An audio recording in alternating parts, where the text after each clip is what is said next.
Musim kemarau tidak menyurutkan kita untuk terus mengeksplorasi dan mengedukasi serta mempublikasikan berbagai macam tinggalan leluhur kita. Leluhur Nusantara yang pernah berjaya di masa lalu penuh dengan kebanggaan yang gilang gemilang. Di sini kita akan mendapati sebuah temuan talut ya, talut penahan tanah dari struktur kuno yang ternyata terbuat dari batu alam, namun sebuah struktur tinggalan leluhur kita. Jadi di sini kita temukan semacam tembok ya, tembok batu alam di semak-semak Bengkari ya. Jadi ada struktur yang kemudian ini adalah longsoran kecil yang ternyata di dalamnya ini mengandung struktur batu alam, sebuah struktur teknologi pada masa lalu ya, yang ternyata terbuat dari tanah lempung yang kemudian sebagai spisnya untuk menata batu-batu kecil, batu-batu alam ini. Diduga kemudian struktur tembok batu alam ini sampai sana ya, sampai dalam dan lebar yang menahan sebuah struktur yang di atasnya ada candi termegah. Candi termegah yang dijaga ular naga. Nah ini coba kita langsung ke atas saja untuk kemudian mengeksplorasi candi ini. 10 hari kemarin telah dilakukan konservasi ya, pembersihan candi sehingga candi akan terlihat kinclong-kinclong. Nah, coba kita lihat ke sana ya. Jadi ini jalan untuk ke lokasi candi saat ini itu masih memprihatinkan. Jalannya itu masih tanah sehingga tadi saya agak kecekluk. Nah ini coba kita ke sana ya. Kita terus menyusuri tinggalan leluhur kita ini. Nah ini bayangkan sebuah situs peninggalan yang sangat monumental, jalur menuju area candi yang megah tersebut hanya dengan jalan setapak ya, dengan tanah becek dan rumput-rumput liar. Nah ini batu-batunya juga pating beronjol sehingga mungkin orang-orang tua dan anak-anak kecil akan tersandung terkena batu-batu besar ini ya. Nah ini.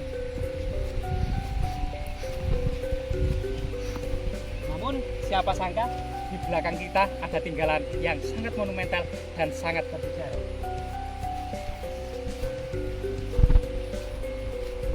Di tengah persawahan, candi ini diduga sejak masa awal penemuannya di era kolonial hingga saat ini tidak jauh banyak berubah ya. Memang areanya sempit dan memang membutuhkan area sekitarnya dibebaskan oleh pemerintah ya, agar kemudian candi ini memiliki area yang luas, pos penjagaan, gapura, pagar keliling yang luas ya, sehingga kemudian para wisatawan maupun orang-orang yang menggunakan sebagai situs religi masih bisa kemudian dengan khidmat berada di lokasi candi ini. Bahkan kemudian di lereng-lereng tebing ini, nah ini di persawahan kita mendapati semacam umpak batu. Nah, kameramen mau kepreset juga ya. Nah, ini umpak batu, jadi lebar kolom ini sekitar 25 sampai 28 cm yang menandakan ini adalah landasan dari tiang-tiang kayu, yang artinya di depan candi kemungkinan di area ini ada mandapa ya. Nah, sebagaimana kemudian pada masa lalunya mandapa tersebut digunakan oleh para pertapa atau para pendeta atau orang-orang yang berziarah dengan khidmat ya. Saat ini memang masih belum dibebaskan sawah-sawah di area sekitar candi ini. Jika kita memasuki area candi yang sangat megah, sangat indah ini,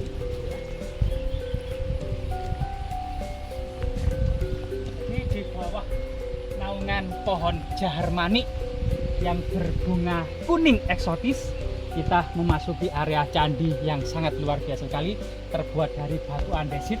Reliefnya bercerita tentang kisah-kisah kebijaksanaan yang sangat luar biasa sekali. Rahayu, rahayu, rahayu, rahayu. Nah, jadi di relief pertama ini mungkin kamera bisa mengezoom gitu ya. Ternyata berkisah tentang Hanoman mengangkat gunung Dronagiri. Hanoman adalah seorang kerah putih yang kemudian membantu Sri Rama membebaskan Dewi Sinta, kemudian mengobrak-abrik istana Alengkah. Kemudian suatu ketika jadi senjata Indrajit yang kemudian melukai Laksmana dan pasukannya, sehingga kemudian pendeta Sri Rama ini menyuruh Hanoman mencari obat di atas gunung Dronagiri. Karena Hanoman tidak mengerti bentuk dan rupa dari obat tersebut yang dimaksud Gandapura gitu ya, akhirnya gunung dipangkas, dibawa ke depan tabib untuk kemudian diambil sendiri. obat tersebut, sehingga kemudian obat tersebut diambil oleh tabib kemudian digunakan untuk menyembuhkan Laksmana dan pasukannya. Jadi ini salah satu prestasi dari Hanoman yang bisa kemudian membawa obat dari Gunung Dronagiri untuk menyembuhkan Laksmana dan pasukannya ya. Ini sesuatu yang luar biasa sekali. Yang di sini ini memang sebagian mengatakan ini adalah girin, sebagian mengatakan kelinci. Jadi ada cerita tentang kelinci. Suatu ketika ada seorang pendeta yang sedang haus dan dahaga, lapar, itu kemudian bertemu dengan seekor anjing, kelinci, serta yang satunya adalah kera. Kera memberikan mangga, anjing memberikan bubur, dan kelinci menyiapkan ranting-ranting kering, memanaskan tungku sampai mendidih, kemudian berpesan kepada sang resi bahwasanya kelinci akan menyeburkan diri ke dalam tungku agar dagingnya dimakan sang resi. Kemudian kelinci tersebut menyeburkan ke dalam tungku yang berisi air mendidih hingga kemudian arwahnya melayang ke atas langit memenuhi permukaan bulan, sehingga kemudian permukaan bulan tersebut seperti gambar seekor kelinci ya. Nah, ini salah satu filosofi kuno. Yang di sini adalah kala ya. Kala di sini sangat luar biasa sekali gitu ya. Ini adalah gigi-giginya, matanya, hidungnya, mulutnya, lidahnya ya. Nah, di sini seperti seekor kala ini tanpa rahang bawa, mengingatkan pada relief-relief candi era Jawa Tengah gitu ya. Nah, ini kala sendiri lambang waktu, barang siapa yang memasuki waktu tidak bisa kembali lagi.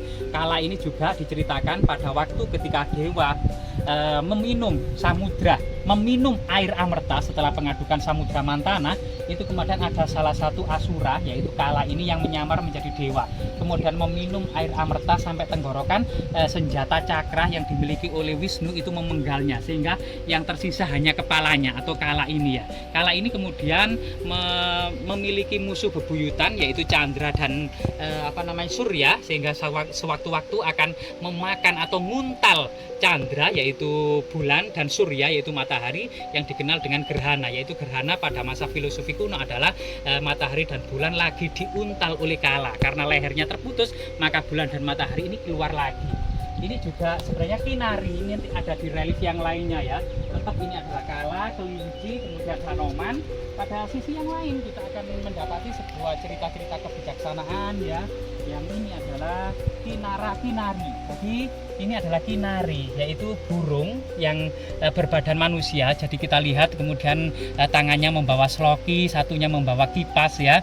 Kemudian akan terlihat bahwasanya ini adalah perempuan, akan terlihat sekali dari buah dadanya. Nah, ini kinari adalah makhluk mitologi yang hidup di surga, pelayan surga ya. Ada kinarah yang laki-laki dan kinari yang perempuan. Sebenarnya cerita yang paling eksotis ya, cerita yang sangat menarik gitu ya. Selain kemudian cerita-cerita kuda gitu ya, ucai suara yang keluar dari pengadukan Samudra Mantana, ternyata cerita yang sangat langka dan tiada duanya ini adalah cerita tentang pengadukan Samudra Mantana.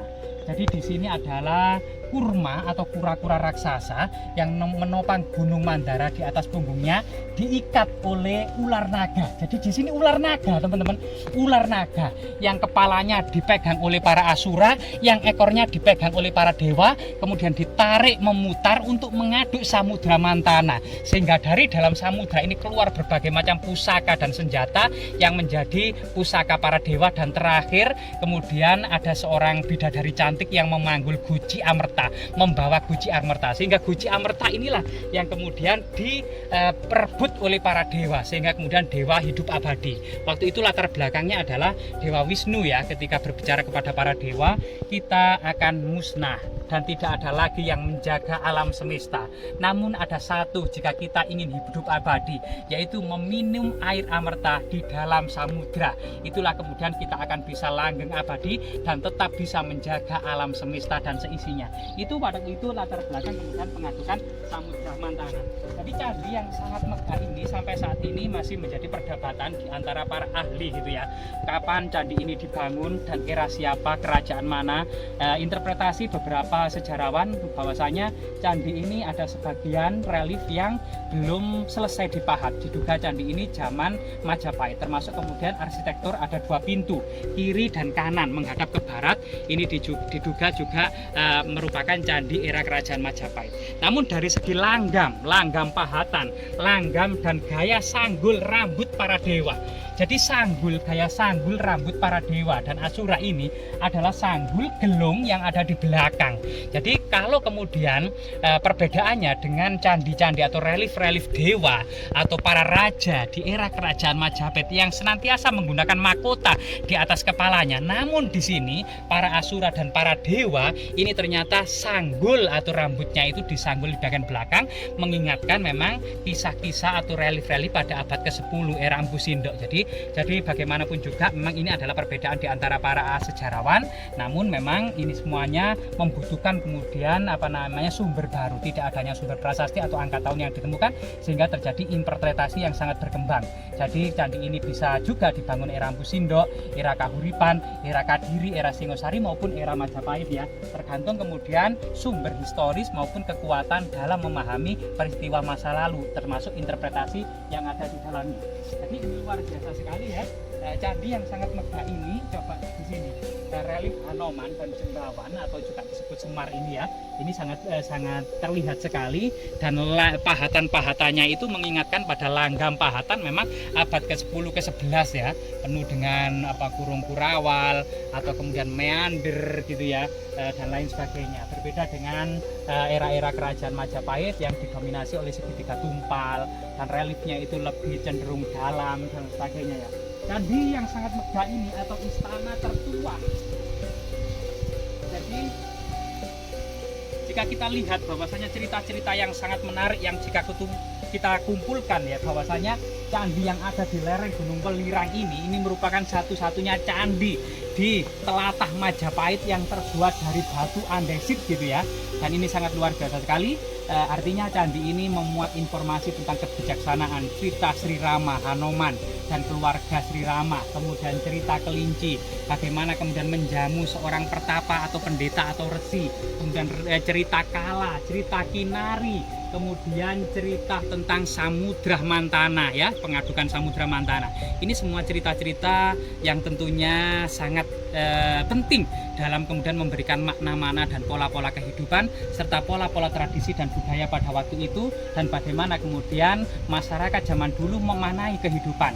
Artinya pada masa lalu, di masa peradaban kuno yang berlangsung di Jawa ini lebih dari 1500 tahun, landasan masyarakatnya pernah berdasarkan pada khazanah Hindu dan Buddha. Ini sesuatu yang tidak bisa dipungkiri, namun pola-pola kesejarahannya dan bagaimana kemudian memayungi Nusantara, menyatukan seluruh sendi-sendi pulau-pulau yang ada di Nusantara dengan satu payung kerajaan yang ada di Jawa, ini sebuah prestasi yang sangat membanggakan.